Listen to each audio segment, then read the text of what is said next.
Ed. Alex? Yes, sir. Yeah. Oh, I'm just so disgusted with Hillary. Just seeing this blatant corruption. It proves as a millennial to me that everything that you were saying is, it's true. It gives credibility. And it's just, I have no words. What happens if she gets in? We're done. We're finished as a country, in my opinion.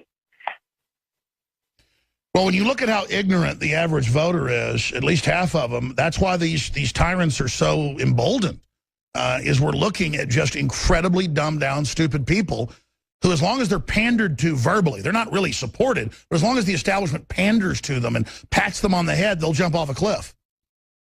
Right, and it's unreal, and we'll see. I guess in the at the elections if how this will all play out. But we need Trump. We need Trump desperately. Can you imagine what Hillary's going to do if she gets in? She's going to go for broke. This will be like nothing we've ever seen.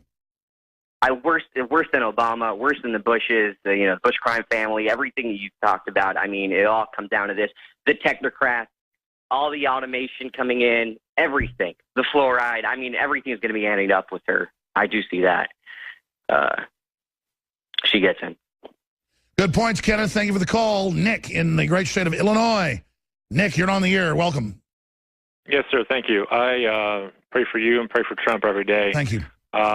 It's almost as if they're pushing for citizen's arrest for her because no one else is stepping up to the plate to be a leader and make something happen and indict her. And I just wish that Trump would give Ron Paul or Jesse Ventura a call to be on his VP list. Well, Ventura would obviously want to do that.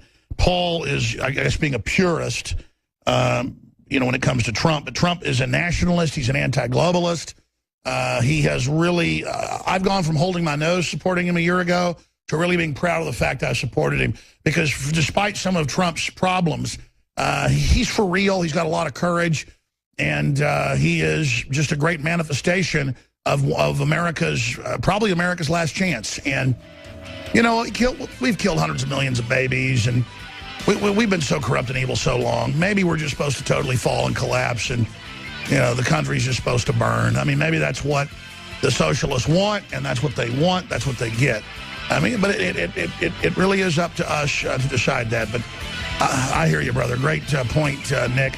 I appreciate your call. More calls from Brady, Denise, Vincent, Bill, and others. Straight ahead, I'm Alex Jones. Well, his book came out a few weeks ago with the headline, Partners in Crime. And I tell you, this multi-time #1 New York Times best-selling author couldn't have been more dead on. WorldNet Daily Books. Dr. Jerome Corsi, who's worked in anti-terrorism and clandestine consulting operations, who's been involved in international banking, has multiple degrees, of course, top of his class there at Harvard, good long-term friends for 40 years with Donald Trump. So I couldn't think of someone better in the next 25 minutes we have with him to cover the waterfront, because we have just seen the FBI director about an hour and 30 minutes ago conclude a press conference where he said no indictment. He will not recommend an indictment. And Lynch said that she would go with his recommendation if she agreed with it, basically. That was the proviso we played on Friday. She said, well, she wouldn't recuse herself in case she disagreed with it, but she'd have to review it.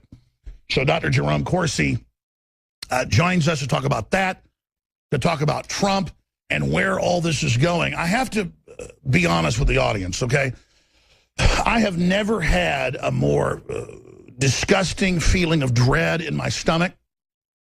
I actually feel like someone's choking me right now. And of course, we've all been at the hospital when family members are dying, or we've been at funerals. I've been in big car wrecks and things. I'm not saying I'm Mr. Tough Guy, but I've been through some bad experiences. And I guess to kind of analyze my own psychological perspective, I've been dealing with the Clintons for 20-plus years. I know how evil they are. And it really is disheartening to realize that they're about to get even more power and are getting more corrupt as they go along and have promised to come after the Liberty Movement and the Patriots. And she's starting all these wars, and she's working with Al-Qaeda and ISIS, and they've been persecuting Christians and conservatives and veterans and people. To come to grips with the fact that she looks 3 or 4 times crazier than she did in the 90s. And the way she acts and bragging about killing people and lying about, you know, Brian Williams stories about how she's in combat. I mean, there's just not just a feeling. There is a total intellectual understanding bodily at a cellular level of getting ready for a physical fight. I mean, I physically feel like I'm in a parking lot and a guy just pulled a gun on me. You know, that's happened before, back when I was growing up in Dallas. I mean, I have that same feeling of disgust and dread, and not fear. It's more like, get ready. Now, I want to go to Dr. Corsi to discuss this and more. Her communist Chinese connections, all of it. It is incredible. I want to ask Dr. Corsi out of the gates what his view of this, where this is going, and of course his book, perfectly timed with the proper name and the research of these partners in crime, Bill and Hillary, what they're planning to do, because I have a gut feeling and intellectual understanding that they are going to get their total wish list now and go for broke. Is that an accurate statement, Dr. Corsi? I agree with you entirely. I mean, I think what we see today is that the fix is in. I mean, clearly, you've got the FBI. You know, if you listen carefully to Comey's statement, he basically said Hillary committed a number of crimes, that she's guilty of criminal negligence, and yet she's going to skate. She's not going to get indicted for things that normally people like Petraeus and others would have been prosecuted for. You know, double standard of law. And now Hillary Clinton is clearly tainted goods. It's obvious she lied, that she had classified emails that were transmitted over her server, that she knew about and should have known about, but yet she's not going to be prosecuted. Now, this again is a double standard. And by the way, Alex, the whole thing looks like a setup. I mean, you have Bill Clinton on the tarmac, wink, wink, with Loretta Lynch. Then CNN starts, you know, tweeting. They have inside sources. There's going to be no prosecution. Hillary comes in over the holiday and testifies or gives an interview with the FBI. And then here we are immediately after Comey saying no prosecution. Hillary shows up in North Carolina, flying on Air Force One with Barack Obama. The whole thing looks as orchestrated as when Candy Crowley pulled out, you know, the speech that Obama gave after Benghazi during the debate with Romney.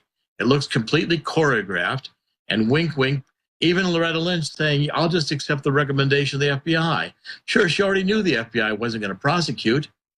Of course she'd accept. Doctor, let me ask you this. I mean, you've been a political insider for a long time. You almost always call it like it is, almost like 99% of the time. What is the point of rubbing our faces in it? What is the point of acting so incredibly arrogant, and Hillary kind of letting them have that let them eat cake moment, it seems? Or is this just megalomania? Is this just people that have decided as a political class they have Republican establishment cover, they're going to go for broke? Yeah, I mean, the Clintons' attitude, like it has been in Europe with the EU, is, you know, the United States would be a good country except for the voters. We'd be just fine if the voters could be ignored, because the voters are stupid. They don't know what they're doing. So the elites, the Clintons, who are above the law, get to determine how they can make vast riches, you know, billions of dollars out of the Clinton Foundation, something we would go to jail for doing. How she can violate national security laws with her emails, which even the FBI admits is negligent, reckless.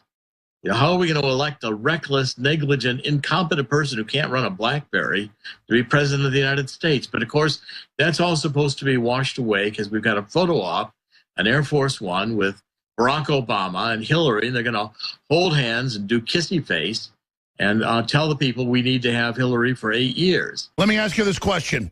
She's claiming she's going to go to the center of elected, but from when I've seen them setting up in their preparations, it looks like the opposite. From your sources and your own political gravitas, if she gets in, what do you expect to happen? Again, my gut tells me leave the country. Well, I mean, first, certainly you're right in terms of that she's going to go more to the left. There's no question about it. I mean, Hillary has had Huma Abedin advise her. She was the one who is, I think, the butcher of Libya.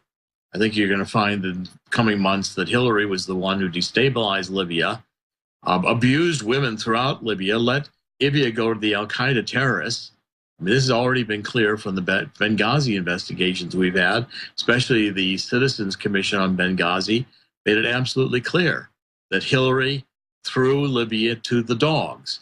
I think with the Clinton Foundation, with things that I'm proving in my book and others, you know, we've got Peter Schweitzer out there as well. The Clintons wanted the oil in Libya. They wanted to gain economically with Blumenthal. They didn't care if millions died in the process. You're going to have a Supreme Court that's going to be so far left, it's going to be unimaginable. It's going to be an expansion of government so that we have more government control in every possible area, more climate control, fake science that's going to further destroy the United States' ability to be an industry leader, world leader in coal and oil. Obama's just about shut down the coal industry. Hillary will make sure it's killed. I mean, you go issue after issue, and what's going to happen is, and by the way, conservatives, anyone who disagrees with this far leftist agenda is going to be identified as hate crime, will be put in, you know, concentration camps for thought reform. It'll be criminal to do things like be a climate denier. Meanwhile, Israel's going to be abandoned, thrown to the dogs. Iran's already been given, you know, free rein to develop nuclear weapons, and the Iranians are saying they've got 100,000 missiles pointed at Israel. No one's going to stand up under a Clinton administration for Israel. We're going to have deficits that are going to bankrupt average Americans, throw us into a global currency with the TPP and this transatlantic agreement both being ratified in a lame duck session.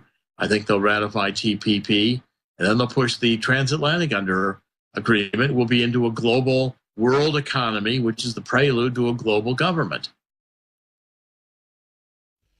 Wow. Well,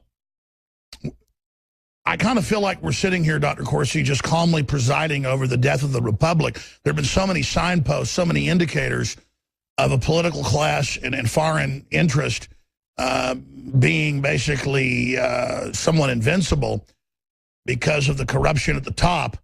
But now it seems to be getting worse. I mean, is it accurate that it's getting worse, or do we just know more about it now?